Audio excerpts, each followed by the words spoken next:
អ្នកទាំងអស់គ្នាតារនណាដែរទេខ្ញុំរកអំប្រុសរបស់ខ្ញុំអំប្រុសនាងគេជាលោកម្ចាស់ពួកឯងហ្នឹងសូមអ្នកទាំងអស់គ្នាចាំបន្តិចខ្ញុំនឹងទៅអញ្ជើញភ្លាមឆាប់ឡើងទៅបានឈីបើសិនជាខ្ញុំល្មមមែននោះខ្ញុំល្មមតែចំពោះនាងទេកំឡុងឡើយអ្នកទាំងអស់គ្នាអញ្ជើញខាងក្នុង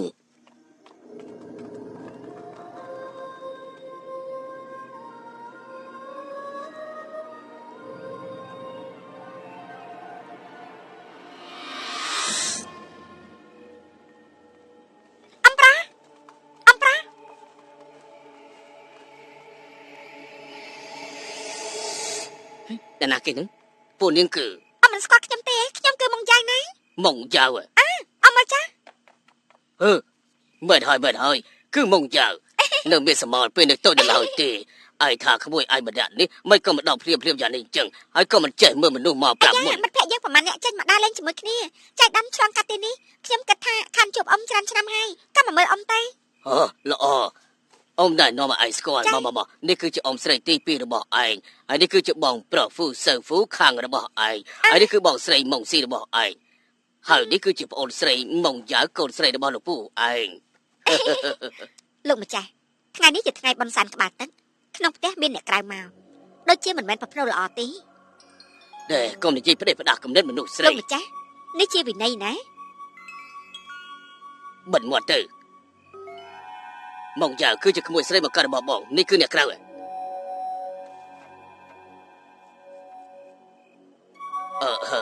្នាក់នេះគឺលោកម្ចាស់ធំគេគឺដែរខ្ញុំណែនាំអមស្គាល់គេគឺកូនខ្លាពួកគេគឺជាចៅហ្វាយស្រុកនៅពេញជ័យទីជាសុនពួកយើងឡើងភ្នំជាមួយគ្នាគេដូចជាបងប្រុសខ្ញុំអញ្ចឹងល្អដល់ប្រុសទីសុំទោសដែលខ្ញុំមិនបានទៅទទួលគួរសំពេហើយមនុស្សស្រីដែលស្រស់ស្អាតនៅក្បែរខ្លួនរបស់គេនោះគឺបងស្រីវ៉ាន់ឈីងរបស់កូនខ្លាម្នាក់នោះគឺអើប៉ា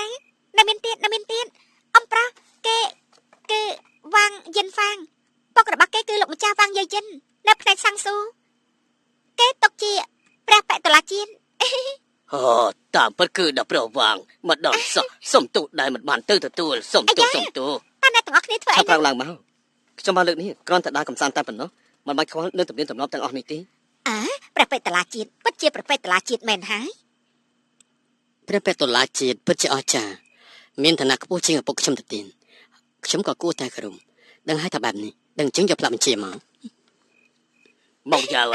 បើអ្នកទាំងអស់គ្នាមកដល់ទៅហើយនោះមិនប្រកាន់ទេនោះអញ្ចឹងគឺស្នាក់នៅផ្ទះនេះសិនទៅតែល្អទេខ្ញុំនឹងឲ្យអ្នកបម្រើទៅបោសសម្អាតបន្ទប់ភ្លាមត្រូវហើយអ្នកទាំងអស់គ្នាគ្រានហើយល្អមេកាឆាប់ប្រាប់អ្នកផ្ទះបាយឲ្យធ្វើម្ហូបឆ្ងាញ់ទៅខ្ញុំចង់ហៅផ្លូវមន់ល្អផ្លូវមន់ដាក់មកទៅឲ្យច្រើនទៅ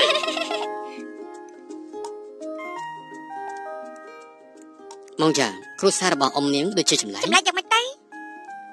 មុងស៊ីជាកូនបង្កើតរបស់អ៊ំប្រុសនាងមែនទេប្តីផ្ដាតែនៅខ្លាំងដែរទេអញ្ចឹងហ្វូសើហើយនឹងហ្វូខាងនោះចាំម៉េចប៉ុន្តែពួកគាត់មិនសូវដូចគ្នាទេតើមានអ្វីមិនដូចគ្នាទៅលោកមិនចាប់អារម្មណ៍ទេមុងស៊ីមានរូបរាងស្អាតយ៉ាងនេះចំណែកអ្នកប្រុសពីរនាក់នោះមិនក៏ខុសគ្នាខ្លាំងម្ល៉េះគឺមិនដូចជាបងប្អូនមកកាន់នោះទេអាយ៉ាគឺអញ្ចឹងទេព្រោះបងស្រីមុងស៊ីជាកូនបង្កើតរបស់អ៊ំស្រីធំខ្ញុំអ្នកដែលមានរូបរាងអាក្រក់នោះគឺជាកូនរបស់អ៊ំស្រីទី2ខ្ញុំអញ្ចឹងអ៊ំស្រីរបស់នាងប្រកាសជាស្រីស្អាតម្នាក់ហើយថាឲ្យអ្នកណានឹងអ្នកណាជាស្រីស្អាតទៅអ៊ំស្រីទី2ពួកយើងកំពុងតែនិយាយគ្នាលេងគេថាខ្ញុំជាស្រីស្អាតនឹងណាគេថាខ្ញុំជាស្រីស្អាតអ្នកប្រុសវ៉ាងអ្នកទាំងអស់គ្នាយ៉ាងម៉េចបាយម្ហូបនៅទីនេះត្រូវមាត់ដែរទេតែនេះសុទ្ធតែជាបាយម្ហូបដែលមានលក្ខណៈពិសេសជាងគេនៅស្រុករបស់យើងអរគុណដែលលោកម្ចាស់ថងមើលថែកុំគួរសមអីអង្គុយចុះទៅអ្នកប្រុសវ៉ាងមកដល់ទីនេះគឺជាសំណាងរបស់គ្រួសារយើងហើយអំក៏គួរសមបែបនេះអីអ្នកប្រុសវ៉ាងជាមិត្តរបស់ខ្ញុំម្យ៉ាងទៀតក្រែងពេលនេះពួកយើងគឺជាគ្រួសារតែមួយហើយតាមែនដែរទេត្រូវហើយគឺជាគ្រួសារតែមួយគ្រួសារតែមួយលឿនយ៉ាងនេះក៏ខ្លាយទៅជាគ្រួសារតែមួយ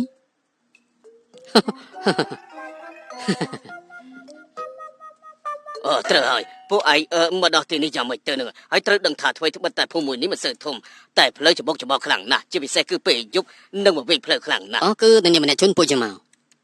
អ្នកនាងគឺដូចជាដេកលីឈៀនលីឈៀន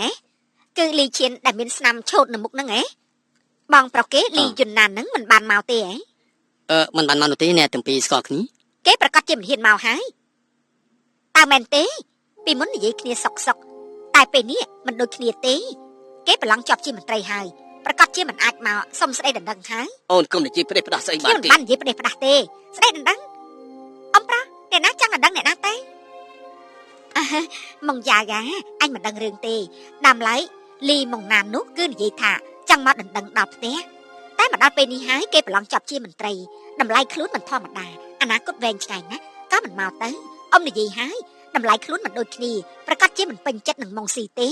អូននិយាយរឿងទាំងអស់នេះធ្វើស្អីទៅនេះគឺជារឿងដែលអូនរវល់ ចាយ៉ាងណាក៏ខ្ញុំជាម្ដាយរបស់ម៉ុងស៊ីដែរ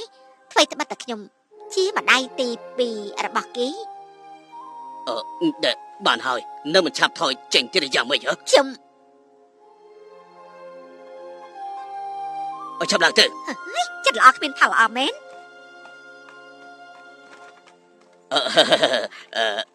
ដែល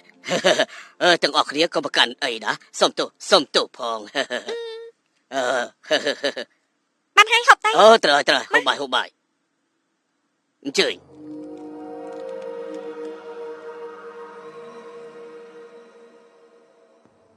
លោកម្ចាស់បានរាប់រួចរាល់ហើយ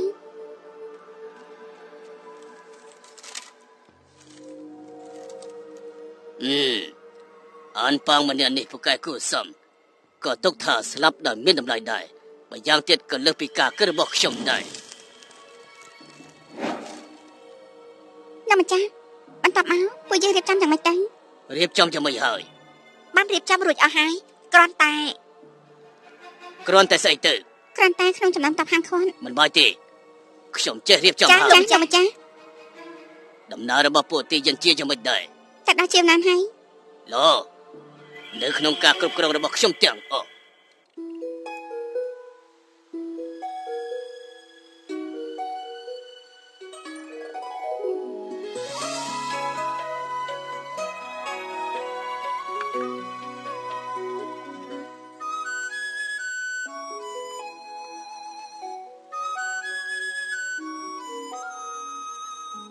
កំពុងគិតអី ខ្ញុំកំពុងតែមើលថាតើប្រច័នស្អាតឬមួយក៏នាងស្អាតជាងទៅ មា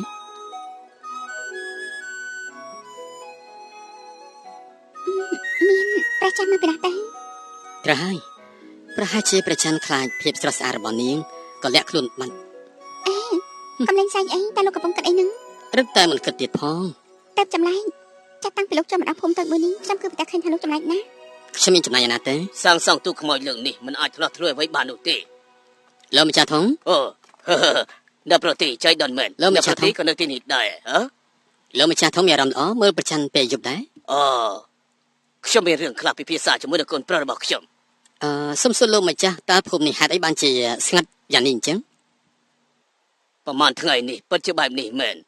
តែជាទូទៅមិនមែនទេគឺអ៊ូអរខ្លាំងណាស់ជាពិសេសគឺដល់ថ្ងៃ14 15កើតខែនេះឬទៅអ៊ូអរថែមទៀត នេះក៏ព្រោះតែអ្វីទេ ព្រោះពីថ្ងៃនេះជាបិណ្ឌនៅក្នុងភូមិរបស់យើងមានការប្រកួតទូកខ្មោចហើយអាចបណ្ដាលប្រតិទបានទៀតផងខ្ញុំស្មានថាដល់ពេលនោះបរិយាកាសប្រកាសជាធ្វើឲ្យអ្នកទាំងពីររីករាយហើយ ពុកការប្រកួតទូកខ្មោចនៅឆ្នាំនេះខ្ញុំគឺជាអ្នករៀបចំដោយផ្ទាល់ប្រកាសជាមិនធ្វើអស់សង្ឃឹមទេ ឡូលើកនេះចាំមើលតកូសឿននោះអាចរីករាយបានដែរឬទេអូនៅប្រទេសអញ្ចឹងគឺមិនរំខានទេលាសិនហើយ បាទសុំជិះ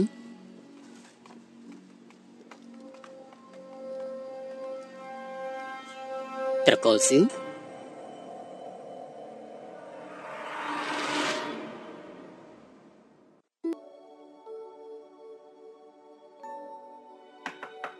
បងចៅអើ ចាអំប្រោះចាប់យ៉ាងនេះហើយនៅមកទៀត មកមើលអាយបន្តិច អំប្រោះអង្គុយតែ ល្អហើយគ្មានរឿងអ្វីដែលមកសួរបន្តិចថាពុកឯងនេះសុខសប្បាយដែរ សុខ ទេ សប្បាយ គេសុខសប្បាយអ៊ំទុកចិត្តហើយយ៉ាងម៉េចស្នាក់នៅទីនេះទម្លាប់ដែរទេ ទម្លាប់ ក្មួយឯងម្នាក់នេះមកដល់ភ្លាមពេកមុននេះក៏មិនចាត់មនុស្សផ្ញើសម្បត្តិមកដែរដើម្បីឲ្យអ៊ំប្រុសរៀបចំឲ្យ អា ឯ ចា ង មិនបាច់ទេលើកនេះពួកយើងមកដាក់កំសាន្តបន្ទាប់មកខ្ញុំក៏និយាយថាមិនអញ្ចឹងតែមើលកន្លែងដែលខ្ញុំនៅកាពីតពួកគេក៏មកតាមខ្ញុំទៅអំប្រោះពួកយើងមកទីនេះមិនអាចរំខានអ៊ំទេ មានឯណាទៅគ្រួសារតែមួយមិននិយាយច្រើនទេអ៊ំស្រីទី2របស់ឯងគឺចរិតបែបនេះឯង ឯងកំទុកនៅក្នុងចិត្តអី អាយ៉ាមិនអាចទេតែមកលើកនេះខ្ញុំពិតជាយល់ថាមិនសូវដូចជាពេលដែលនៅតូចទេ អូ ពីព្រោះខ្ញុំចាំបានថាទីនេះអ៊ូអន់ណាស់តែមកលើកនេះខ្ញុំយល់ថាផ្លូវទាំងមូលដូចជាងងឹតឆឹងម្យ៉ាងទៀតពួកយើងបានជួបនឹងលោកយាយម្នាក់ទៀតផងគួរឲ្យខ្លាចណាស់វាទៅធ្វើឲ្យខ្ញុំយំទៀតផងគាត់បានច្រៀងពាក្យជូនកុមារទៀតផង ពាក្យជួនកុមារស្អីទៅ និយាយថាពាក្យកណ្ដាលខែ7អត់ចង្គៀងជាដើម មិនអាចទេមិនអាចជាដាច់ខាត អំប្រុសមានរឿងអីទេ ពួកឯងមិនអាចជុំនឹងមនុស្សម្នាក់នេះទេ ហេតុអីទេ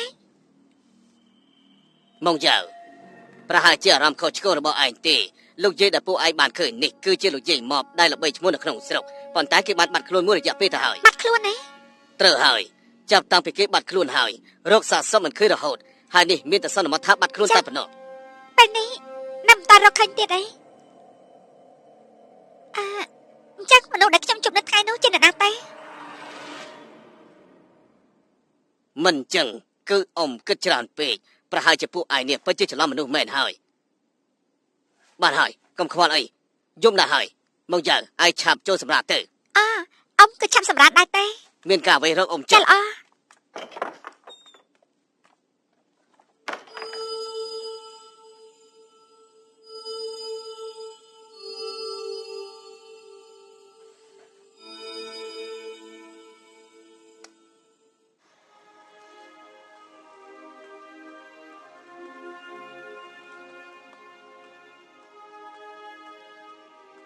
នៅនាងថង អ្នកប្រុស នៅនាងថងជប់យ៉ាងនេះហើយមានអារម្មណ៍ល្អមែន អ្នកប្រុសក៏ដូចគ្នាដែរ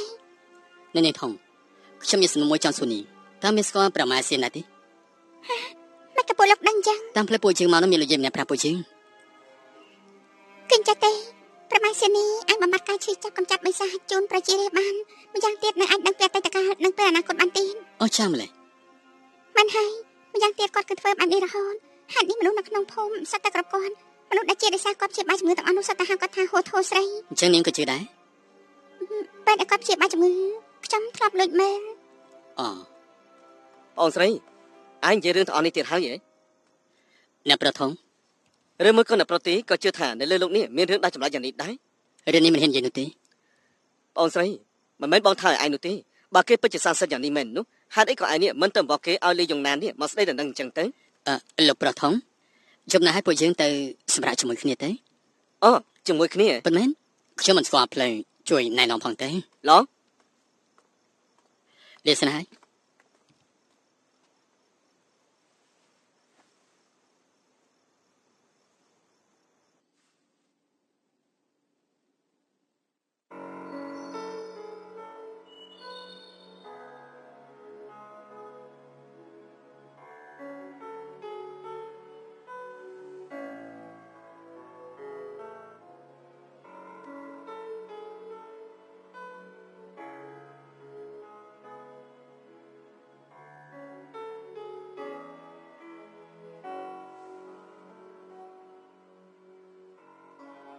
មិននេះ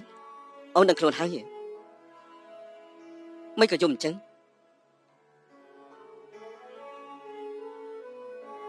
មិននេះសុំទោសផងយើងមិនគួរណាទទួលអូនមករាជវាំងវិញទេបែបនេះអូនគឺមិនចាំបាច់រងទុក្ខលំបាកច្រើនយ៉ាងនេះទេគឺយើងមិនគប្បីចំពោះអូន ព្រះអង្គមិននាងធ្វើឲ្យព្រះអង្គព្រួយបន្តិចហើយ រាជពេទ្យនិយាយថាអូនស្លាប់រហូតគឺដោយសារតែភាពធុញថប់នៅក្នុងដើមទ្រូងយើងដឹងថាចាប់តាំងពីអូនចូលរាជវាំងមករងទុក្ខលំបាកបន្តិចទេហើយអូនលាក់ទុកនៅក្នុងចិត្តរហូតពេលនេះក៏បាត់បង់បាននៅក្នុងចិត្តរបស់អូនមានអ្វីដែលមិនស្រួលខ្លួននោះឬមិនសប្បាយចិត្តនោះអូនប្រាប់យើងមកចុះយើងប្រកាសជារកខុសត្រូវឲ្យអូនយើងក៏មិនចង់ឃើញអូននេះឈឺចាប់នៅទីនេះរហូតដែរដឹងទេ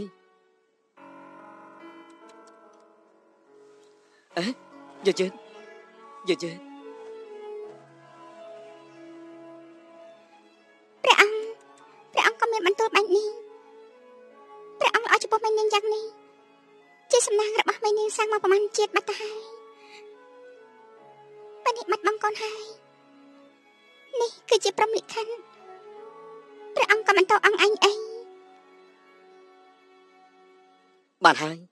អូនឈុំនិយាយទៅក៏មិនត្រូវយំទៀតដែរ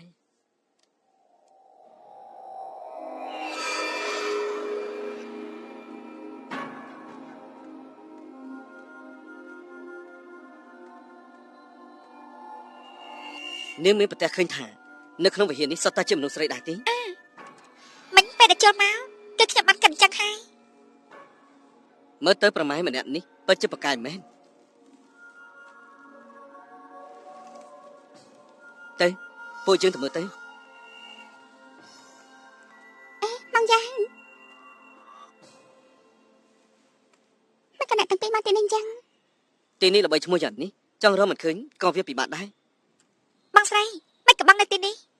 មកសាមិញបងទីពេលនិយាយពាក្យណាមិនគួរនិយាយថ្ងៃនេះខ្ញុំមកសុំទៅប្រមាសៀននេះជាពិសេសអាណាពួកគេចៃដល់ថ្ងៃនេះគឺប្រមាសៀននេះពិនិត្យជំងឺអ្នកទាំងនេះមិនមែនមកពិនិត្យជំងឺទេគឺមកផ្សំសំណាងប្រាថ្នាវិញត្រូវហើយទីនោះគឺចាំមិនអាចកូនគ្រួសារស៊ឺគឺពួកគេកុំអត់លឺពេកហាត់អីតានៅនេះមកស៊ីគឺខ្លាចពាក្យចចាមរាមទាំងនេះមែនទេថ្លៃត្បិតតែគ្រួសារថងយើងនិងគ្រួសារស៊ឺជាគូប្រកួតក្នុងការរកស៊ីតែចរិតនាងស៊ឺមិនអន់ទេម្យ៉ាងទៀតខ្ញុំស្គាល់គេតាំងពីទៅមកលេងដោះធំជាមួយគ្នាក៏តកគ្មានការទ្រាំអានខ្លះដែរ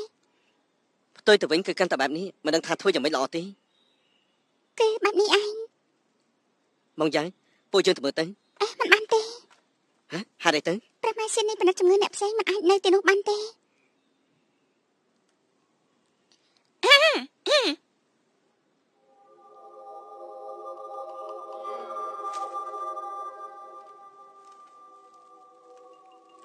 ត្រកូលចានាងអាយុ16ឆ្នាំក៏រៀបការជាមួយប្តីនាងមកដល់ពេលនេះរយៈពេល36ឆ្នាំហើយមែនហើយ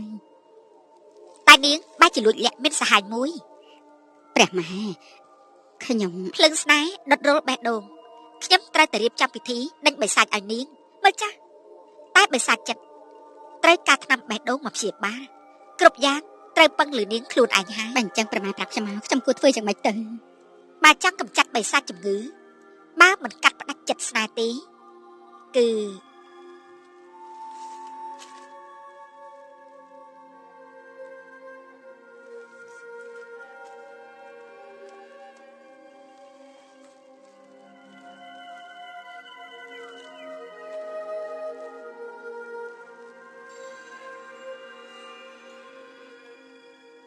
អរគុណដែលប្រម៉ែណែនាំអរគុណប្រម៉ែណែនាំតាមានន័យថាម៉េចហ្នឹងកំត់លើពេកមើលចាស់តាគេនិយាយស្អីតាមើលតានៃរបស់គេគឺថាបើមិនជុំមានសហាយស្មន់ទេគឺបោះបង់ចោលគ្រួសារនៅក្នុងពេលនេះពីរអាចជ្រើសរើសយកតែមួយទេមានសហាយស្មន់ហីមើលទៅប្រម៉ែម្នាក់នេះពិតជាមានន័យមែន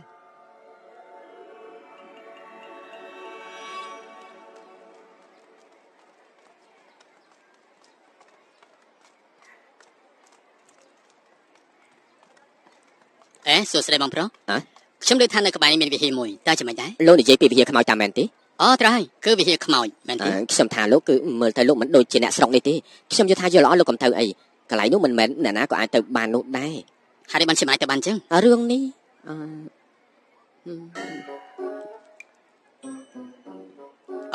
យល់ហើយអង្គុយចុះតែពួកជិននិយាយគ្នាថាស្រួលលោកចេញអង្គុយមកសុំចេញពួកយើងផឹកតែសិនទៅនិយាយគ្នាប៉ុណ្ណាលោកសុំចេញចេញអាណែបាននិយាយទៅវិហារធ្លាប់មានមនុស្សចង់កស្លាប់លោកដឹងទេឲ្យតាមមនុស្សដែលចូលទៅវិហារនេះគឺថាយល់ថាមានមនុស្សដែលកំពុងតែចម្បាច់កចង់កក្នុងនឹងហ្មងហើយណាគឺថាមានរឿងបែបនេះផងអញ្ចឹងអ្នកដែលចង់កស្លាប់នោះអ្នកណាទេខ្ញុំគិតថាក៏គ្មានអ្វីដែរមនុស្សម្នាក់គឺជាមនុស្សស្រីដែលមានសហាយស្មន់ជាមួយនឹងមនុស្សប្រុសនៅស្រុកផ្សេងហើយបានចាប់ជួកគេរឿងនេះលោកមិនដឹងទេដើមឡើយរឿងសហាយស្មន់ក៏មិនមែនជារឿងធំដុំអ្វីដែរបញ្ហាគឺណាឲ្យគេសយឲ្យបែរជាជួបនឹងផ្កាយព្រះគ្រោះតែប៉ុណ្ណោះហើយមិនយូរប្រហែលណាមនុស្សប្រុសម្នាក់នោះក៏បង្ករឿងនៅក្នុងស្រុកសម្លាប់មនុស្សលោកដឹងទេសម្លាប់មនុស្សហើយក៏រត់ផ្លាញតែម្ដងអញ្ចឹងចាំគេអត់បានទេចាត់ការយ៉ាងម៉េចអ្នកណាក៏មិនដឹងដែរមកពីពេលនោះគឺថាមានស្រីម្នាក់នោះហើយដឹងថាសួរស្រីម្នាក់នោះគេមិននិយាយដែរលោកថាគួរខឹងដែរទេមិនយូរប្រហែលស្រីម្នាក់នោះក៏បង្កើតនៅកូនចេញមកភ្លុចតែម្ដង កូនម្នាក់នោះជាអ្នកទោសសម្លាប់មនុស្សមែនទេ មែនហើយណែលបងខាងនេះគ្រូក្បាស់លបងឯងពិតជាល្អឆ្លាតមែន មក ល្អ លោកនិយាយបន្តទៀតទេ ហើយបន្តមកទៀតណារឿងដែលរដ្ឋប្រេះផ្ដាស់ដែលគួរឲ្យខ្លាចថែមទៀតនោះវាកាត់ឡើងមិនជួបប្រមាណទេមនុស្សស្រីម្នាក់នោះគឺពួននៅក្នុងផ្ទះមិនបានចេញទៅណាទាំងអស់អូយហើយក៏គ្រប់គ្នាមិនបានឃើញមនុស្សស្រីម្នាក់នោះដែរហើយមានអ្នកខ្លះក៏ចាប់ផ្ដើមនិយាយគ្នាតើមនុស្សស្រីម្នាក់នោះវាទៅណាបាត់ទៅហើយតើទៅរកប្រុសសាហាយស្មោះនោះតើមែនទេហើយប្រុសម្នាក់នោះតើជាអ្នកទោសសម្រាប់មនុស្សតើមែនទេហើយថាសាលាស្រុកចាត់ការដែរទេសាលាស្រុកក៏ចាត់មនុស្សទៅរកហើយមនុស្សដែលមកវិញម្នាក់គឺសុទ្ធតែចម្លែកទាំងអស់ហ្នឹងភ្នែកក៏ស្លីស្លើល្ងីល្ងើអស់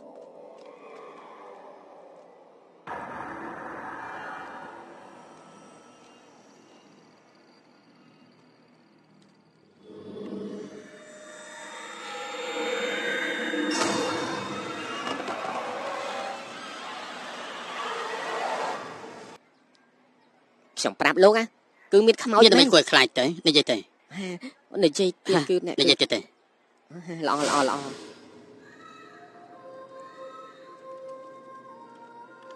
ពួកឯងមើលច្បាស់ហើយនៅ បានច្បាស់ហើយ ឡំពតទីនេះចិត្តទៅខ្ញុំមិនជឿថាខ្មោចព្រាយវិស័យស្អីនោះទេចូលទៅឆៃឆៃទៅបាទ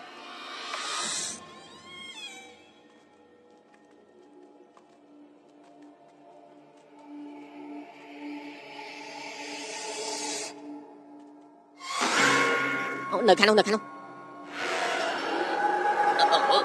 នៅខាងនោះទេ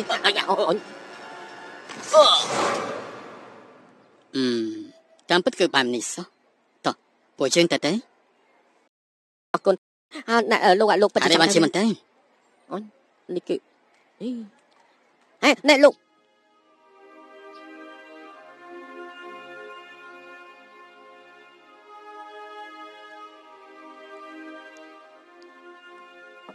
ញ៉ាំនាងតែយិនសិនកំដៅរួចហើយឆាប់សៅតន់ក្តៅទៅប្រមេញ៉ាំនាងខាងសម្ដេចជួយវួយយ៉ាងមិនហើយអូម៉ែនាងដឹងខ្លួនហើយដឹងពីរឿងដារលូកកូនហើយដល់ពេលនេះពីមួយម៉ាត់ក៏មិននិយាយដែរគ្រាន់តែសម្រាប់ទឹកភ្នែកបញ្ឈប់ព្រះអង្គនៅកំដរអ្នកណាក៏មិនឲ្យចូលក្បែរដែរកូនបាត់បង់ហើយព្រះអង្គរត់តែអាណិតស្រឡាញ់គេថែមទៀតរត់តែល្អចំពោះគេលើសពីមុនទៅទៀតអ្នកនាងគិតធ្វើយ៉ាងម៉េចទៅត្រូវសើពីរឿងរលូតកូនទៀតដែរទេគ្មានអ្នកណាខ្វល់ពីរឿងនេះទេដោះលែងមិញយីឲ្យគេទៅមើលថាម្ចាស់គេបានល្អទៅគេជាមនុស្សដែលបានលើកឆ្នាំតើអូម៉ែនាងដល់តដៃអ្នកនាងដោះលែងគេដែលបែបនេះមិនខ្លាចមានមនុស្សលួចនិយាយពីអ្នកនាងទេធ្វើតាមសម្ដីខ្ញុំទៅអ្នកដែលដាក់ឆ្នាំពិតប្រកបនោះដាច់ខាត់មិនមែនគេទេប្រមេ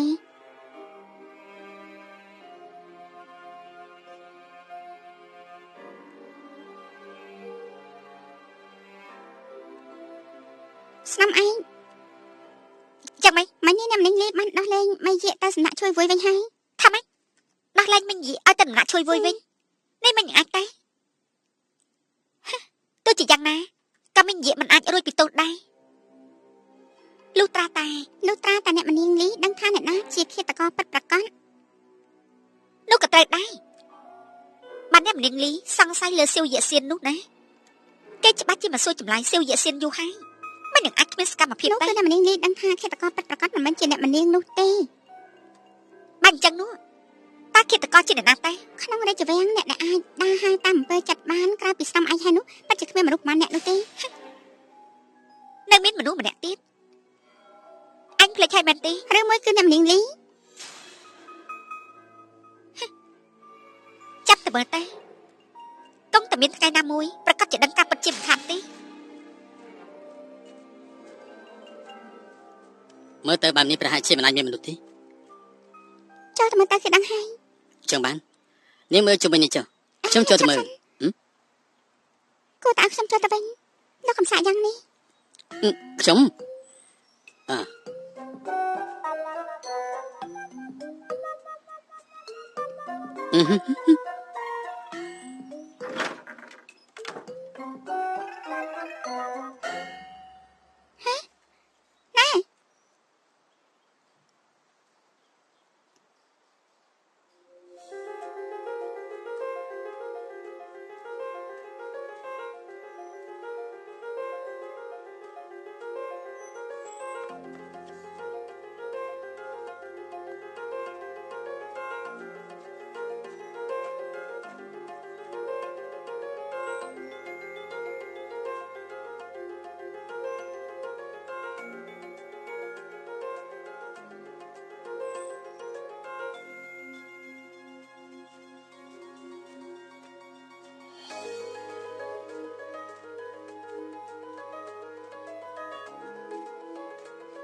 បានឈិញ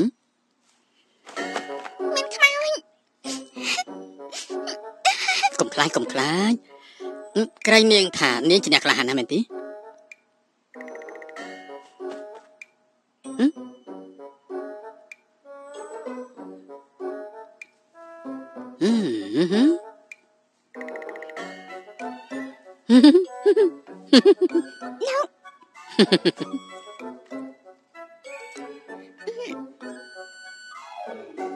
ខ្ញុំមិនខ្លាចនោះទេ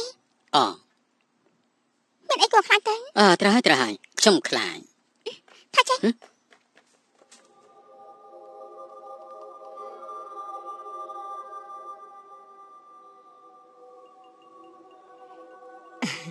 ខ្ញុំអាចក្រោកឈរបានហើយអរគុណប្រម៉ែសៀនី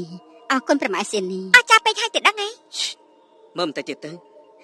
អរព្រះគុណប្រម៉ែពិតជាហួធួចាប់ជាតិមែនគុណអ៊ីនចាប់ជាតិមែនបានហើយនាងទៅវិញចាស់អេគេពិតជាមែនហើយគេពិតជាក្រោកឈរបានហើយគេនិយាយជាការពិត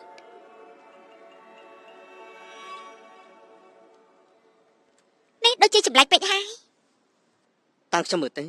ដើមឡើយជឿរបស់គេគឺមិនអីនោះទេហើយតែពីការគឺព្រោះតែខានដាយូរពេកហើយខ្លាចតែជាទម្លាប់យូរទៅផ្លូវចិត្តរបស់គេក៏កើតមានការពឹងផ្អែកយល់ថាខ្លួនឯងដើមមិនបានតាមពិតឲ្យតែបន្ថែមការហ្វឹកហាត់គឺអាចជាសះស្បើ ហាត់នេះមិញនេះគេ ហើយនេះមិញនេះប្រម៉ៃសេនីគ្រាន់តែធ្វើឲ្យលោកជីម្នាក់នោះជំនះនៅផ្លូវចិត្តរបស់គាត់តែប៉ុណ្ណោះទេ តាមប៉ាត់គឺអញ្ចឹងសោះអ្នកប្រុសម្នាក់និងអ្នកនាងម្នាក់ដែលនៅខាងក្រោយនោះអាចបង្ហាញខ្លួនបានហើយមែនទេ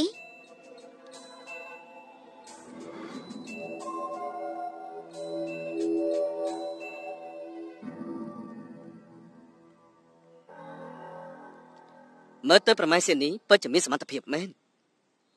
មិញនេះស្ដាប់សម្ដីអ្នកប្រុសដូចជាមិនសូវជឿជាក់លើយើងទេ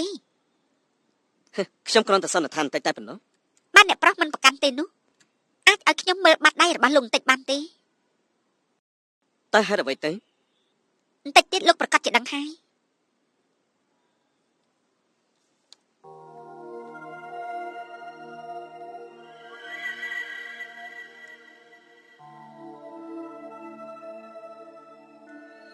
អ្នកប្រុសគឺជាអ្នកស្រុកផ្សេង ស្ដាប់តាមសម្លេងអ្នកណាក៏ដឹងដែរ គ្រួសាររបស់អ្នកប្រុសគឺជាគ្រួសារមន្ត្រី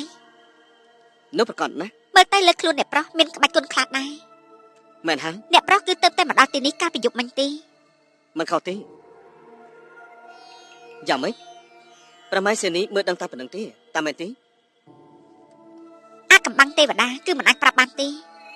សមត្ថភាពរបស់ប្រម៉ៃសេនីក៏គ្មានអ្វីលើសពីនេះដែរ មិនដឹងថាអ្នកប្រុសជឿរឿងខ្មោចព្រាយឬក៏អត់ទេ ប្រកាសជាមិនជឿហើយ អញ្ចឹងនិយាយច្រើនក៏អត់ប្រយោជន៍ដែរប៉ុន្តែខ្ញុំនៅតែចង់ប្រាប់លោកជំវិញខ្លួនរបស់លោកពោពេញទៅដោយភាពសោយដូចជាត្រីរបស់ដែលមិនស្អាតអ្វីតោងជាប់ហើយ ពិតមែនទេ នៅនឹងខ្ញុំមានយន្តមួយសន្លឹកអាចដុតលាយទឹកផឹកធានាថាលោកសុខសប្បាយបានមិនអញ្ចឹងក្នុងពេល3ថ្ងៃលោកច្បាស់ជាមានគ្រោះធំ អរគុណដែលប្រម៉ៃបារម្ភខ្ញុំមិនត្រូវការទេលាហើយ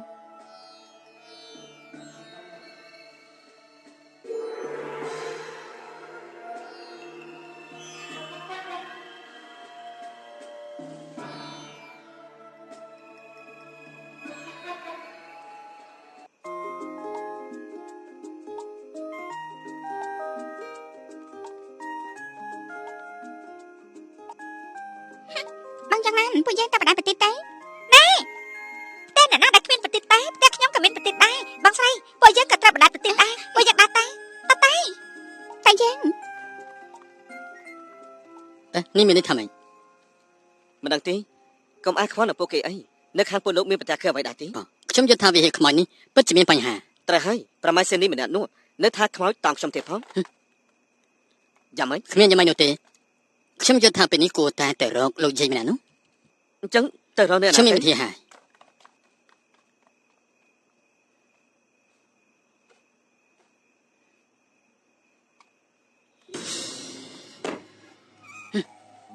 មក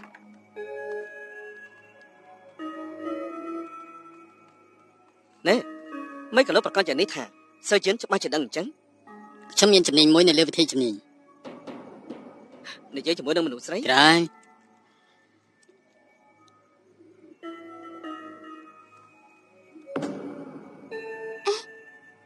ពួកលោកមកចុះ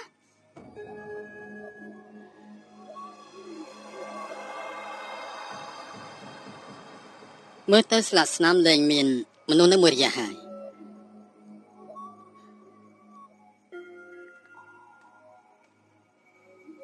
បានជិញ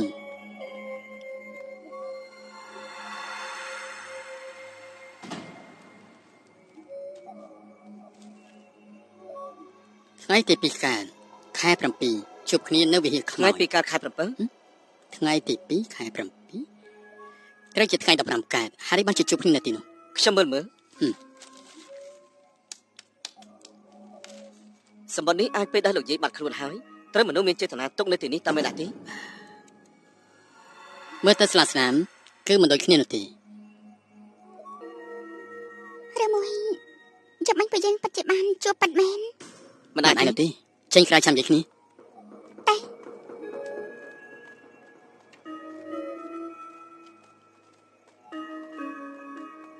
ចាំបាញ់ហើយខ្ញុំនិយាយហើយគេបាត់ខ្លួនយូរណាស់ហើយ នាងប្រកាសឲ្យលើចុងក្រោយបានជួបគ្នាកាលពី1ខែមុននោះ មិនបានមួយខែក៏កន្លះទុំគឺកន្លងហួសយូរហើយយកល្អពួកយើងត្រូវប្រមាសិននេះជួយទូទីឲ្យពួកយើងទៅ នៅនាងឆោតពេកហើយទេដឹង ប្រមាសិននេះស័ក្តិសិទ្ធិណាស់លោកបញ្ជាជារឿងរបស់លោកត្រូវហើយប្រមាថាលោកមានចំហាយសុទ្ធពេញខ្លួនខ្ញុំត្រូវចាឆ្ងាយពីលោកបន្តិចបងចំណានតើ បានជិញចេញឲ្យឆ្ងាយពីគេសិនទេកុំនៅក្បែរគេពេកអើ រឿងមួយនេះមិនអាចឲ្យមនុស្សច្រើនពេកដឹងបាននោះទេខ្ញុំគិតថាពួកយើងគួរតែរកវិធីផ្សេងទៀតទេ អ្នកប្រវាំងខ្ញុំគិតថាពួកយើងគឺអាចសាកល្បងបានតា តែហេតុអីទៅ អ្នកប្រវាំងមិនជាប្រមាសៀននេះមែនទេមិនអីទេពួកយើងគ្រាន់តែទៅសាកមើលបន្តិចបើសម្រាប់នោះពួកយើងគឺអាចសុំមើលប្រមុនពីគេបើមិនសម្រាប់នោះគឺចាំពួកយើងរកវិធីផ្សេង ចំ ចុះ ណានក៏បានដល់ជាង ក៏ឡំយ៉ាងដែរខ្ញុំក៏ចង់មើលថាប្រមាសិននេះនោះខ្លាំងប្រកែប៉ុណ្ណាទេ អញ្ចឹងយកល្អប្រឹកស្អាតចាំតែចុះ ក៏ឡបងយិនបងយល់ថាជូនពួកគេត្រឡប់ទៅវិញសិនទេ ខ្ញុំក៏អញ្ចឹងដែរ យិនហ្វាំងចង់ទៅតាមដែរទេនឹង ទៅយើង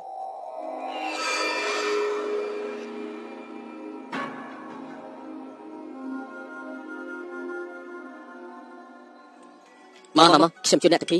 ចេញ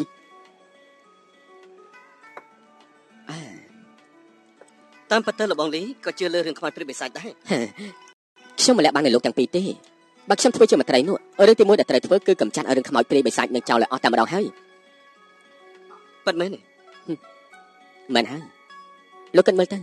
មួយជីវិតរបស់មនុស្សគឺពឹងទៅលើភាពឧស្សាហ៍ហើយខំប្រឹងរស់មិនមែនពឹងទៅលើគំនិតផ្ដេសផ្ដាស់ទាំងអស់នេះរស់នៅទេខ្ញុំត្រូវតែឲ្យប្រជារាស្ត្រនៅក្នុងភូមិយល់ហេតុផលមួយនេះ អញ្ចឹងមិញនេះលបងលី ខ្ញុំគ្រាន់តែខំប្រឹងប្រើវិធីខ្លះដើម្បីងាយស្រួលបកអាក្រាតពួកគេដើម្បីឲ្យងាយខ្ញុំគ្រាន់តែខំប្រឹងប្រើវិធីខ្លះដើម្បីងាយស្រួលបកអាក្រាតពួកគេដើម្បីឲ្យងាយស្រួល លបងលីនិយាយត្រូវណាស់មកខ្ញុំជូន ហ่าមកផឹកទៅ មក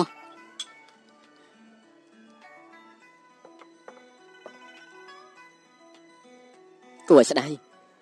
ស្ដាយអីទេក្រែងថាឆ្នាំមុនលើប្រឡងជាប់ហើយចិត្តដល់ពេលសម្រាប់ក្តីស្រមៃហើយ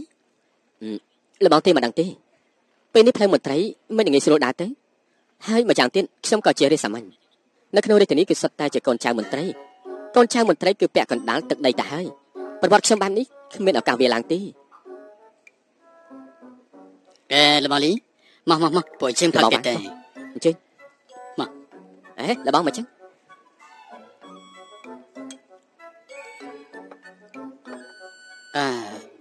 លបងលីហើយបានជាលបងមិនដឹងនាងថងទេតាមខ្ញុំយល់លោកគឺត្រូវបានភ្ជាប់ពីគឺនាងស៊ឺ ខ្ញុំមានមនុស្សដែលខ្ញុំស្រឡាញ់រួចហើយ គឺនាងស៊ឺ មិនមែនទេមិនមែនជាអ្នកនាងស៊ីដាច់ខាត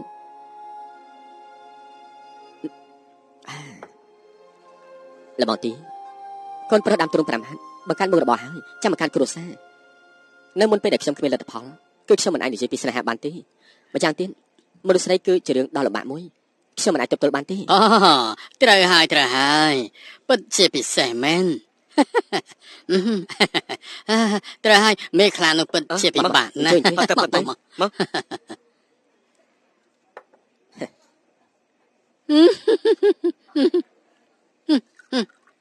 ផឹកអឺ លោកម្ចាស់យ៉ាងមិនហើយពេលនេះនៅក្នុងរាជការមានឈូសួយសៀងហើយនឹងចាំងស៊ិនអ៊ូពិបាកនឹងចាត់ការណាថ្មីនេះសភាពការគឺតឹងតែងមិនល្អទេនៃរបស់ឯងគឺឲ្យតែឯងកំចាត់ឈូសួយលៀងចោលបាន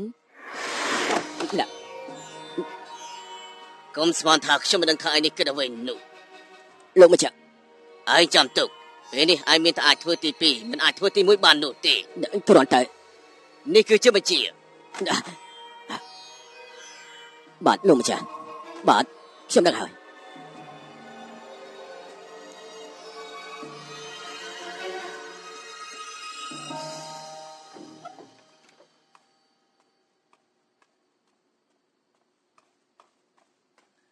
មើលភ្នែកខ្ញុំនេះចោះអន្ទះសាព្រោះតែក្មេងម្នាក់នោះ លោកម្ចាស់ធំលោកមានការអីគិតនិយាយទៅ ល្អអញ្ចឹងខ្ញុំនិយាយតាមត្រង់ហើយខ្ញុំដឹងថាពេលនេះម្ដាយកូនអ្នកទាំងពីរពិបាកណាស់តែពេលនេះគឺមានឱកាសល្អដែលកម្របានជួបមួយមិនដឹងថាពួកនាងចង់ក្តាប់ក្តាប់ដែរឬទេ ឱកាសល្អស្អីទៅ នាងដឹងថានៅប្រុសវាងដែលធ្វើដំណើរជាមួយនឹងក្មួយស្រីខ្ញុំនោះជានរណាដែរទេប្អូនថ្លៃរបស់ព្រះអង្គបច្ចុប្បន្ននេះព្រះបេតឡាជាតិ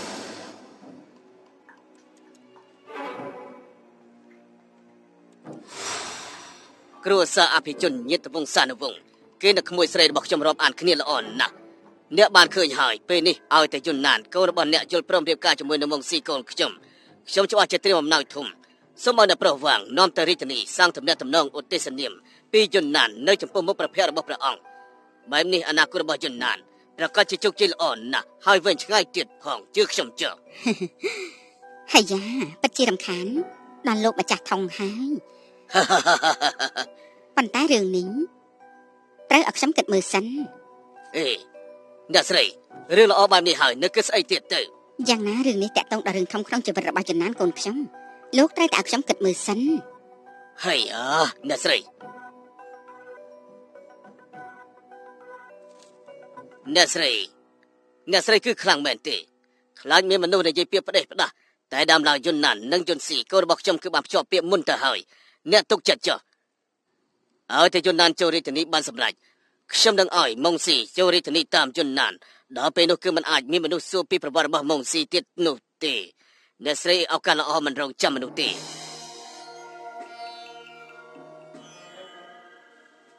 អ្នកស្រីគិតឲ្យបានល្អទៅហើយចាំឆ្លើយតបនឹងខ្ញុំវិញផងកុំឲ្យរឿងនេះកន្លងផុតឲ្យសោះអ្នកស្រីយល់ដែរទេខ្ញុំលាសិនហើយ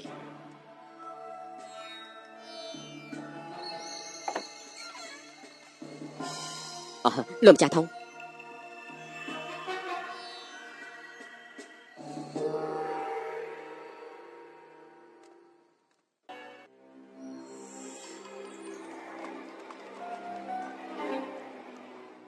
ព្រះម៉ែលើថាព្រះម៉ែឡើងដល់ថ្នាក់ទេវតាហើយចុះដល់ថ្នាក់នរកទៀតគឺបែបនេះថាមែនទេ ប្រកាសណាស់ពួកលោកចង់ដឹងពីអ្វីទៅ ពួកយើងចង់ដឹងតើពេលនេះលោកយាយនៅណាទៅ ពួកលោករកគេធ្វើអីទៅ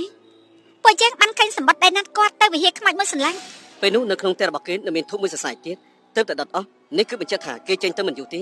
ពេលពួកយើងទៅវិហារខ្មោចហើយមនុស្សម្នាក់ក៏គ្មានដែរយ៉ាងទៀតចាប់ពេលនោះមកគ្មានអ្នកណាបានជួបគាត់ទៀតទេវិហារខ្មោច ក្រែងនេះជាវិជាចូលរួមឆាប់បញ្ចេញពួកយើងមើលទៅតើយ៉ាងម៉េច ថ្ងៃនេះមិនបានទេថ្ងៃនេះមិនអាចហាងព្រលឹងខ្មោចបានទេថ្ងៃស្អែកចាំពួកលោកមកម្ដងទៀតមិនចេះក៏មិនចេះតែតែធ្វើរឹកធ្វើពៀតទៀតបងយាយ បើអញ្ចឹងថ្ងៃស្អែកប្រកាសជាដឹង ត្រូវហើយថ្ងៃស្អែកពួកខ្ញុំប្រកាសជាអាចប្រាប់លោកបានប៉ុន្តែអ្នកប្រុសខាងនោះថ្ងៃនេះនៅលើខ្លួនប្រានលោកមានអារម្មណ៍ថាខុសប្លែកអ្វីដែរទេ ខ្ញុំសុខសប្បាយណាស់អរគុណដែលប្រម៉ែបារម្ភ ស្ដាប់ខ្ញុំមួយម៉ាំងអ្នកប្រុសចំហាយអាក្រក់នៅលើខ្លួនអ្នកប្រុសកាន់តែធ្ងន់ធ្ងរហើយបើមិនប្រើវិធីបដិញខ្មោចចេញទេខ្មោចសាហាវនឹងស៊ីគ្រឿងក្នុងរបស់លោកជាមិនខានទេដល់ពេលនោះជំងឺនេះគឺពិបាកព្យាបាលណាស់ ខ្ញុំពិតជាសុខសប្បាយមែនអរគុណប្រម៉ែបើប្រម៉ែរកឃើញមនុស្សដែលពួកយើងចង់រកហែងនោះអញ្ចឹងអ្វីក៏ខ្ញុំស្ដាប់តាមប្រម៉ែដែរ រឿងនេះតាក់ទងដល់ជីវិតមនុស្សមិននឹងអាចធ្វើរឿងប្រថុយញែកបែបនេះទេចំណែករឿងហៅព្រលឹងខ្មោចលោកមិនបាញ់ផ្ទះសាទេយប់ស្អែកលោកអាចបញ្ជាក់ពីគ្រប់យ៉ាងដែលខ្ញុំនិយាយបានហើយ ល្អបើប្រមាណនិយាយបែបនេះទៅហើយនោះអញ្ចឹងពួកយើងចាំមកយប់ទៀតក៏មិនតខំអ្វីដែរ ល្អយប់ស្អែកពេលអាត្រៀនខ្ញុំរងចាំអ្នកទាំងអស់គ្នានៅទីនេះចាស់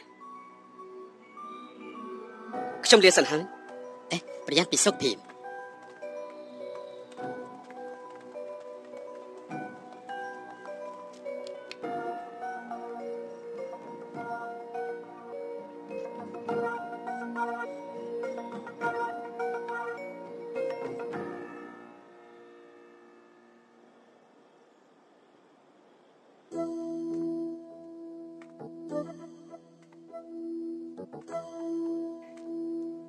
លោកដែរតែអាម៉ាម៉ាញ់នេះកំពុងតែកាត់អីខ្ញុំមានយន្តមួយសន្លឹកអាចរក្សាឲ្យលោកសុខសប្បាយបានអញ្ចឹងពេល3ថ្ងៃលោកច្បាស់ជាមានគ្រោះធំហើយគេមិនមែនមានជំងឺមែនទេដឹងថ្ងាសរបស់គេគឺដូចជាខ្មាំងបន្តិចមែនស្ដាប់តាមខ្ញុំមួយម៉ាត់ចំហាយសយនៅលើខ្លួនរបស់លោកកាន់តែធ្ងន់ធ្ងរឡើងបើមិនរៀបចំពិធីដេញភាពសយទេខ្មោចសាហាវនោះប្រហែលជាអាចស៊ីដល់គ្រឿងក្នុងរបស់លោកបានដល់ពេលនោះជំងឺនេះគឺពិបាកព្យាបាលណាស់ហើយធ្វើយ៉ាងម៉េចទៅអាចបញ្ជាក់បានទៅណា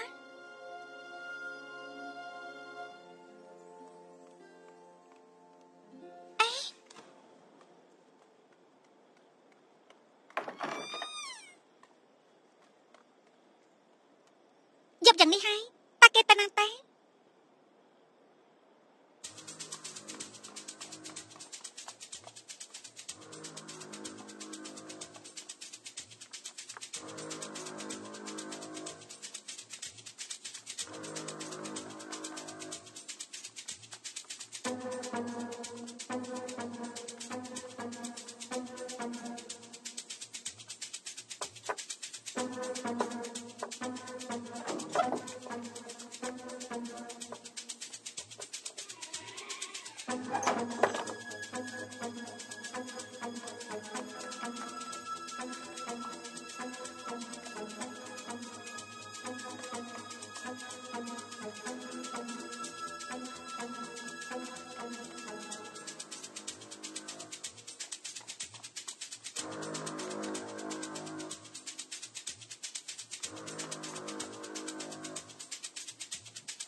ចាំណា ជាយា ត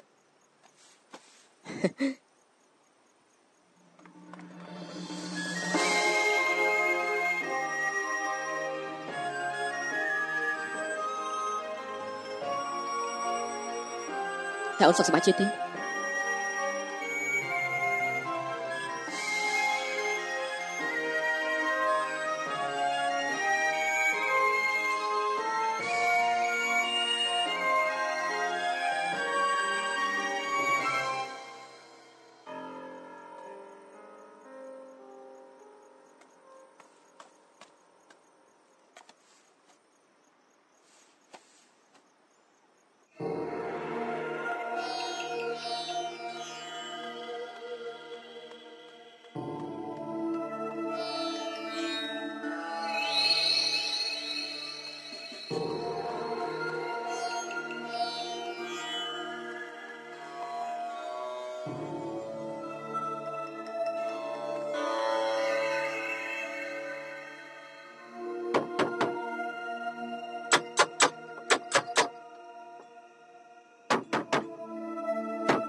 មិនអត់ពេលនេះហើយនាងចង់មកបងចៅទេខ្ញុំធ្វើមិនបានទេមិនចង់បែបនេះតទៅទៀតទេ តែហេតុអីក៏ត្រូវឲ្យខ្ញុំមកឃើញទស្សនភាពមួយនេះកាន់តែឈឺចិនកាន់តែបញ្ជាក់ថាមនុស្សចេតនានាងជ្រាលជ្រៅសំនាងជឿខ្ញុំផងទៅមានវិធីអ្វីដែលអាចឲ្យខ្ញុំមិនដឹងគេចេញទៅបានធ្វើអ្វីក៏បានដែររឿងនេះខ្ញុំជួយនាងមិនបានទេខ្ញុំសំវនាងខ្ញុំលិតចង្គង់វនាងខ្ញុំពិតជាស្រឡាញ់គេណាស់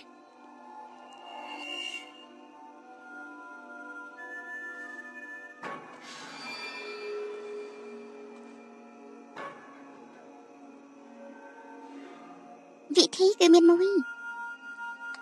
គ្រាន់តែនោះជាបណ្ដាសាមួយបណ្ដាសាមិនខុសទេបណ្ដាសាអាចធ្វើឲ្យមនុស្សដែលស្អប់នាងជួបនឹងភាពអកុសលចិត្តរបស់មនុស្សដែលនាងស្រឡាញ់ក៏អាចឆ្លៀតឆ្ងាយពីគេដែរប៉ុន្តែមនុស្សដែលដាក់បណ្ដាសាក៏អាចខាតអាយុដែរនេះជាលក្ខខណ្ឌដោះដូរក៏ជាតម្លៃតបស្នងដែរប៉ុន្តែខ្ញុំយល់ថានាងគួរតែពិចារណាបន្តិចទៅក៏មិនខំចិត្តពេករឿងបែបនេះ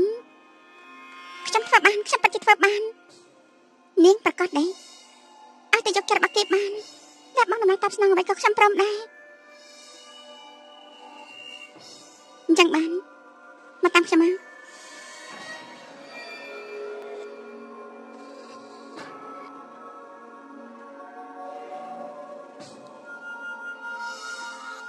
បណ្ដាសា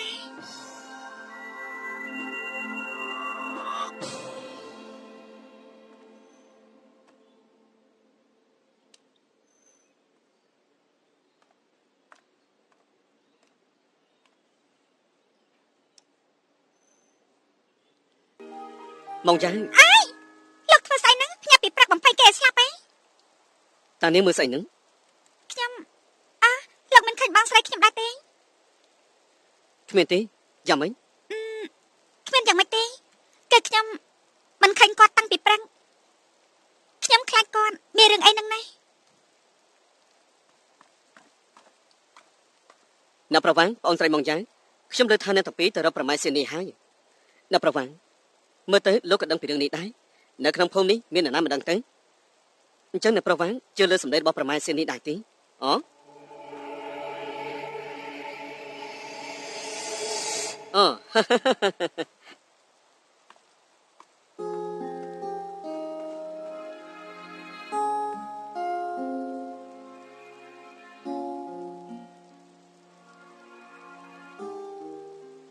ាន់ហ្វាងមិនចឹងពួកយើងគួរតែកំទៅអីរឿងនេះអាចធំអាចតូចខ្ញុំស្ដាប់ឲ្យព្រឺសម្បល់ណាស់បើលោកមានរឿងអីទៅនោះគិតយ៉ាងម៉េចតែខ្ញុំខ្លាចណាស់ កុំខ្លាចអីបើពួកគេគឺជាជនបោកប្រាស់ពួកយើងគឺបោកអាក្រាតគេនៅនឹងកន្លែងទៅ អញ្ចឹងបើអ្វីដែលពួកគេនិយាយជាការពិតនោះគិតយ៉ាងម៉េចតែ បើជាការពិតនោះអញ្ចឹងគឺវាសនាចាទុកហើយ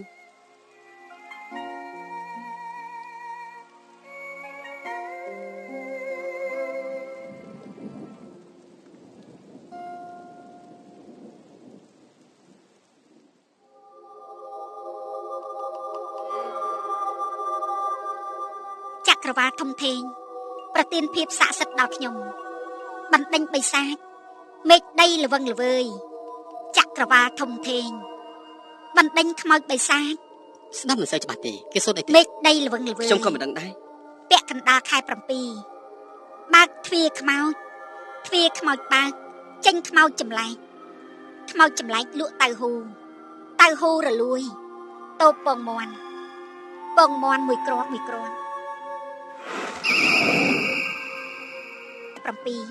ដំដាច់ថែបបុផាដាច់ថែបលក់ត្រសក់ផ្អែម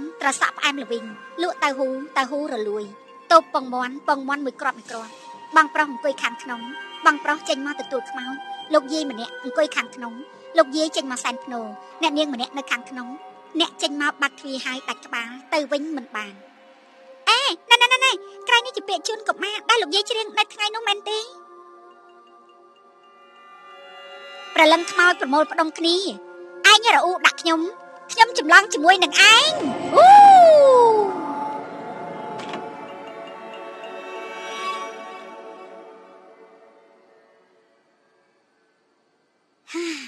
តើមានចម្ងល់អីពួកលោកសួរម្ចាស់ នាងជាណា ព្រលឹងខ្មោចអនាថាគ្រាន់តែចៃដន្យជួបនឹងអ្នកប្រុស ហើយបានជាខ្លាចតែជាលឹងខ្មែរណាថាហើយយប់នោះតែនាងជួបខ្ញុំនៅយ៉ាងម៉េច ព្រលឹងខ្មោចអនាថាភាកច្រើនគឺត្រូវគេធ្វើបាប អញ្ចឹងសាកសពរបស់នាងនៅណាទៅ អ្នកប្រុសនៅចាំផ្ទះខ្មោចនោះបានទេ ចាំបាន គឺនៅក្រោមជើង អញ្ចឹងអ្នកណាធ្វើបាបនាងទៅ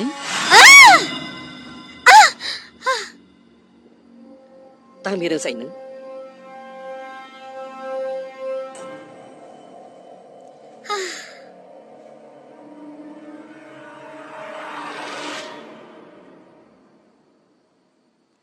គេទៅបាត់ហើយ ទៅហើយហ៎ ពេលព្រលឹងខ្មោចនៅរស់ក៏ជាមនុស្សដែរក៏ចេះខ្លាចដែរហេតុនេះសូមអ្នកទាំងអស់គ្នាកុំរំខានគេល្អជាង ខ្លាចមិននឹងអាចទេ ខ្ញុំគ្រាន់តែមានសំណាងល្អគ្រាន់តែអ្នកទាំងអស់គ្នាមិនព្រមទទួលប៉ុណ្ណោះមនុស្សខ្មោចផ្លូវខុសគ្នាទាំងអស់គ្នាគួរតែប្រយ័ត្នខ្លួនទៅល្អជាង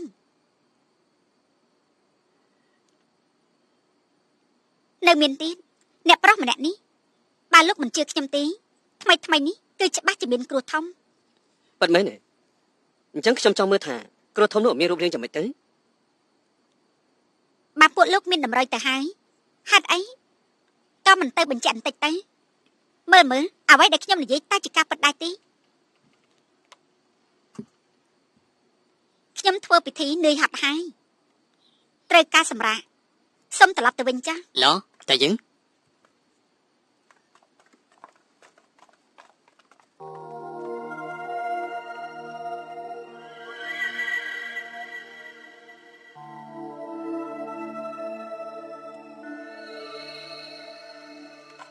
ទីនេះតិចណាស់តែមានខ្មោចទៅដឹងអ្នកប្រុសកន្លែងដែលសៀននេះនិយាយគួរតែនៅទីនេះហើយមែនទេគឺមិនបានទេអ្នកប្រុសពួកយើងឆាប់ត្រឡប់ទៅវិញទៅទីនេះគួរខ្លាច លើកទៅឆាប់ឡើង ខ្ញុំ ខ្ញុំឲ្យលើកឆាប់ឡើងទៅ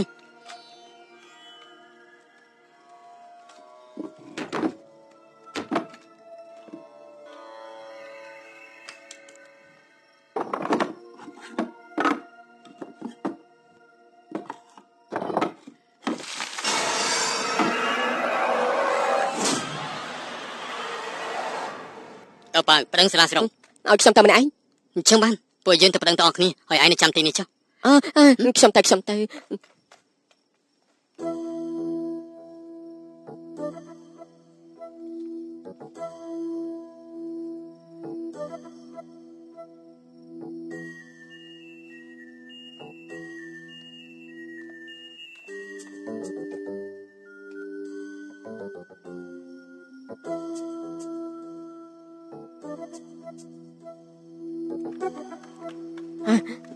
គឺទីនេះហើយអ្នកប្រុសមក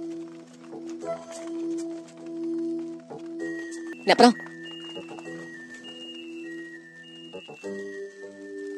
សិនឆាប់យកសាកសពចេញមកបាទ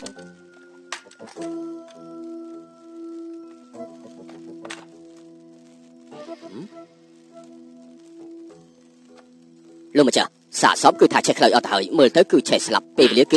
មិនខ្លីបាទ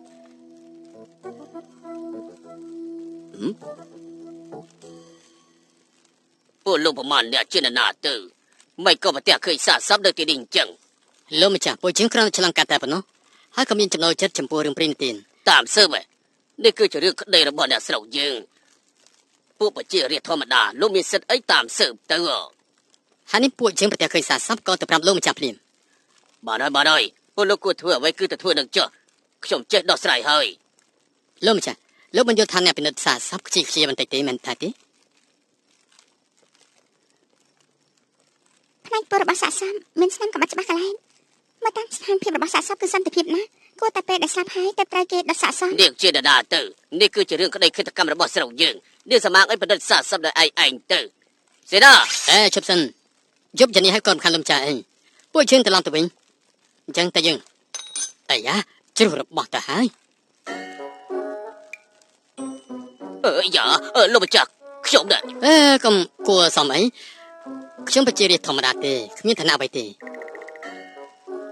ហើយគាត់គឺជាអ្នកប្រតិយិនជា គ្មានតណៈគ្មានបុណ្យស័ក្តិគ្រាន់តែជួយបំបីឬក្តីធំខ្លះថ្វាយព្រះអង្គតែប៉ុណ្ណោះជូនព្រះអង្គហើយទទួលបញ្ជាពីព្រះអង្គដើរបំបីឬក្តីគ្រប់ទីកន្លែងហើយក៏ជាមិត្តភក្តិរបស់នឹងព្រះអង្គដែរ ខ្ញុំពិតជាមិនដឹងមែនម្នាក់នេះគឺដែរ ម្នាក់នេះគេគឺជាប្រធានផ្នែកព្រមត្តនកម្រិតទី6វាងធានហ្វាំង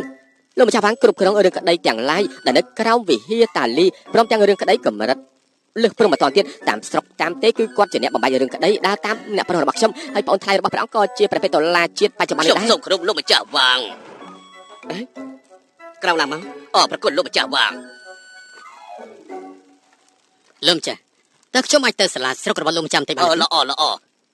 ដាក់ប្រទីលោកម្ចាស់វាងអញ្ជើញទៅយើងទៅ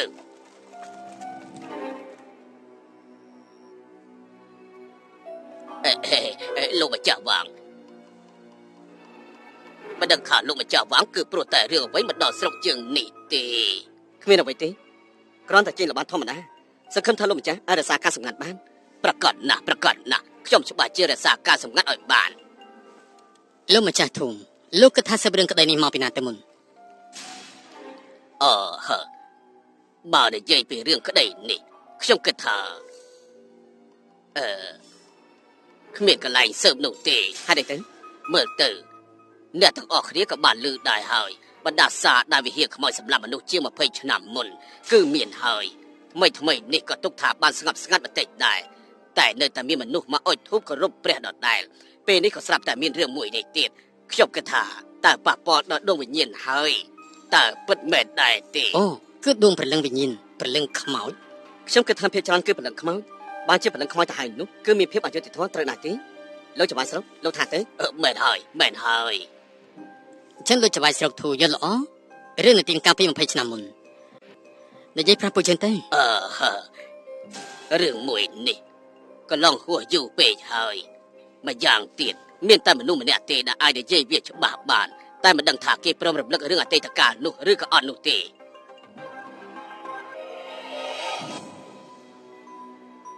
ខ្ញុំដឹងថាមានរឿងខ្លះកើតឡើង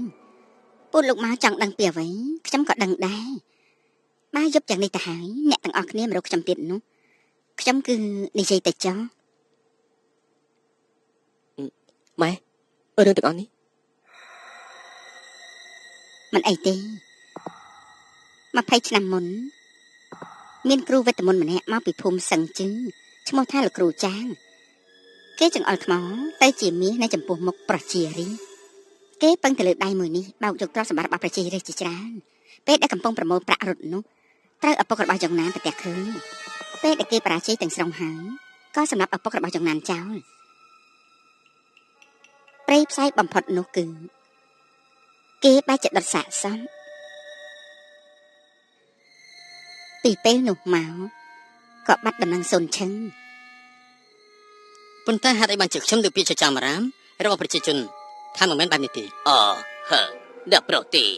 អ្វីដែលលោកនិយាយនោះគឺជារឿងនិទានមួយទៀតដែលទាក់ទងនឹងរឿងនិទានរបស់លោកគ្រូ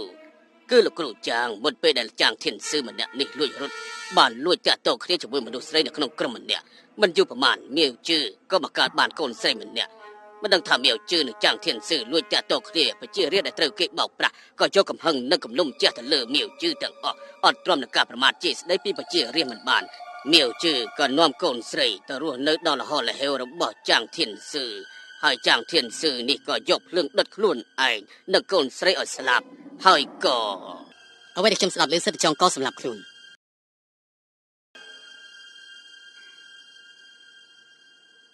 អ្វីដែលខ្ញុំបានដឹង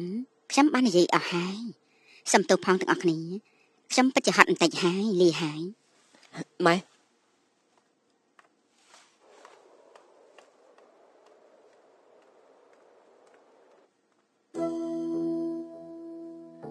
លោកម្ចាស់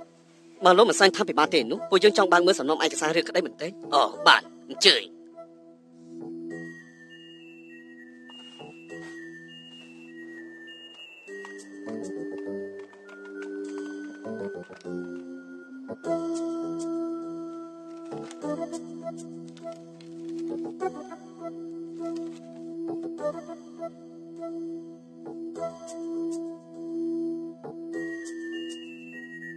Thank you.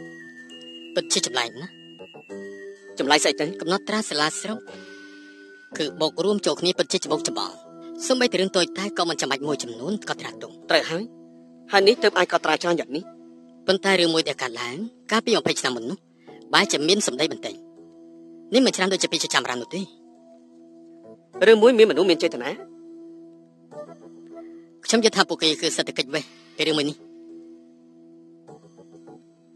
ហើយខ្ញុំស្មានថាយប់នេះទទួលបានផល លោកថាប្រមាណសៀននេះម្នាក់នោះមកតែគេដូចជាដឹងច្រើនណាស់ រឿងខ្មោចព្រាយខ្ញុំមិនអាចជឿនោះទេ ក៏ប៉ុន្តែកាលពីយប់មិញ រឿងនេះខ្ញុំយល់ថាចម្លែកខ្ញុំចិត្តយល់ថាប្រមាសៀននេះនោះគឺមានទំនាក់ទំនងយ៉ាងធំជាមួយនឹងការស្លាប់របស់លោកយាយយល់អត់ចេះចុះពួកយើងទៅវិហារខ្មោចនោះមើលសិនទៅក្រែងមានរបស់ល្អមិនសល់ទុំ ឡង ឆាប់ទៅ តាណាតា យិនហ្វាំង យិនហ្វាំង លោកយ៉ាងម៉េចហ្នឹង ឈឺពោះខ្ញុំឈឺពោះណា បានឈិញ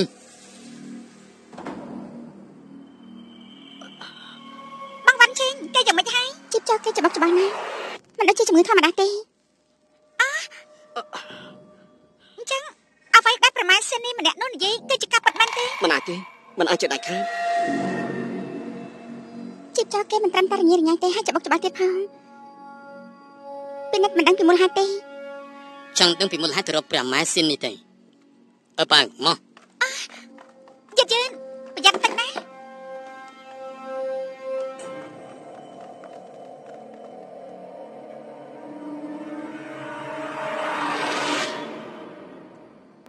មើលតែខ្ញុំនិយាយមិនខុសនោះទេ ខុសឬអត់នោះត្រូវតែសើមើលច្បាស់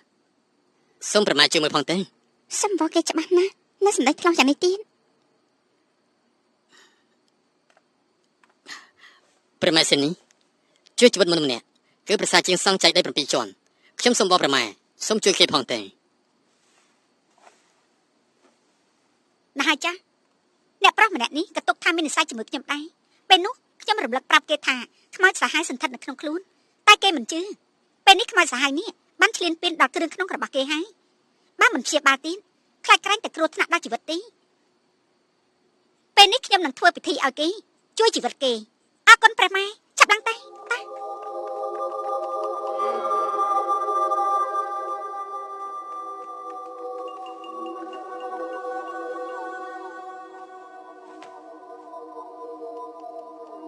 ធ្វើដល់ថ្នាក់នេះអាចទុកចិត្តបានទេ ពួកយើងសិតតែនៅគេមិនអាចលេងល្បិចអ្វីនោះទេមានរឿងមួយខ្ញុំនៅតែមិនយល់ មិនយល់ទេ ខ្ញុំគិតថាមុននេះគេនឹងដាក់ថ្នាំអំពុលឲ្យយិនហ្វាំងហើយតែនៅនឹកមិនឃើញពីវិធីគេដាក់ថ្នាំឲ្យយិនហ្វាំងទៅដែរ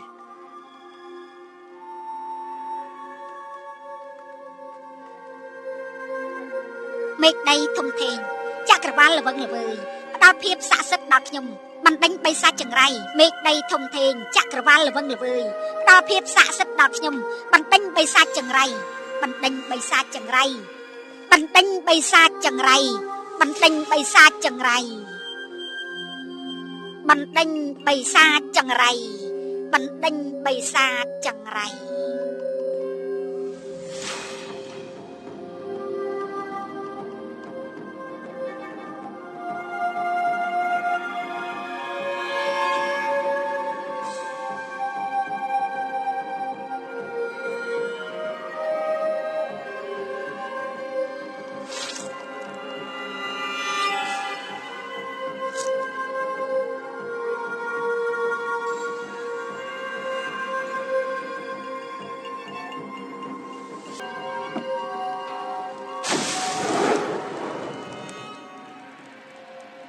មួយគ្រាប់នេះឲ្យគេហូបរួចហើយ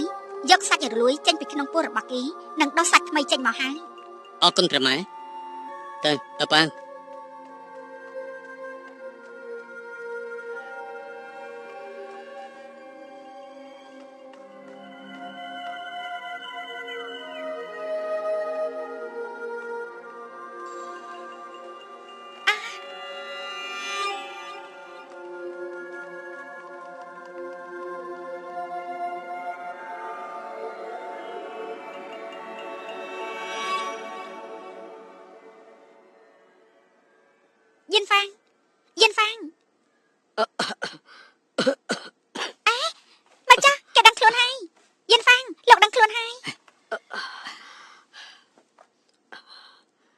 មិនអីទេមែនទេ មិនអីទេគ្រាន់តែយល់ថាឈឺពោះ នៅថាមិនអីទៀតលោកត្រូវខ្មៅសហសន្ធិដ្ឋនៅក្នុងខ្លួនបើកុំតែប្រមាថសេនីជួយលោកស្លាប់បាត់ទៅហើយ និយាយប្រេបណានេះមិននឹងអាចទៅ ជាការពិត មិនអាចទេ ប៉ាថ្នាំ ឡោះ ឆ្នាំនេះអញទុកចិត្តបានទេ បើគេចង់ធ្វើបាបមនុស្សមិនអាចប្រើស្នេហ៍នេះទេ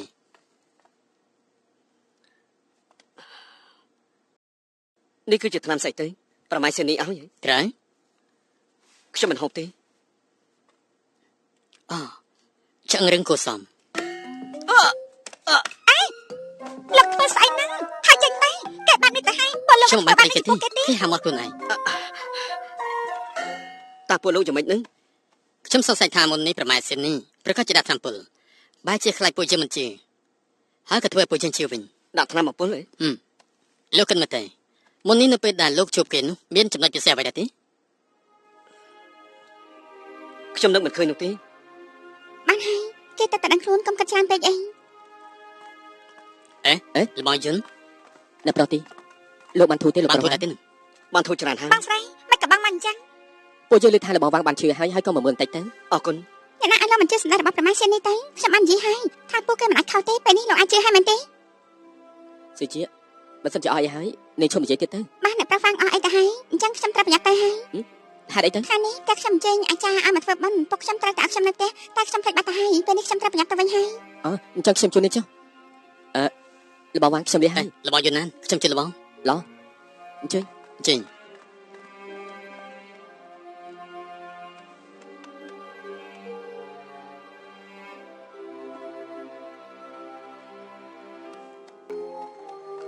លបងលីរឿងការប្រជុំមិញនោះ សុទ្ធតែជារឿងចាស់ឆ្នាំមកហើយតាមពិតក៏គ្មានរឿងអ្វីដែរដែលមិនអាចនិយាយបាននោះ ប៉ុន្តែរឿងនៃការឡើងថ្មីនេះ បងក៏ប្រកាន់នៅភូមិនេះអីគឺមិនធ្លាប់កាន់មានរឿងដែលមិនប្រក្រតីទេ អេពួកលោកមកចុះនោះគឺមនុស្សដែលគ្រួសារខ្ញុំចេញមកធ្វើពិធី មើលទៅលើកនេះគ្រួសារធំគឺបរាជ័យហើយ សត្វតែជាការឆោងតាមដល់អប្រយោជន៍ខ្ញុំគិតថាថ្ងៃក្រោយប្រកាសជាមិនអាចអប្រយោជន៍យ៉ាងនេះទេ លបងទីអញ្ជើញ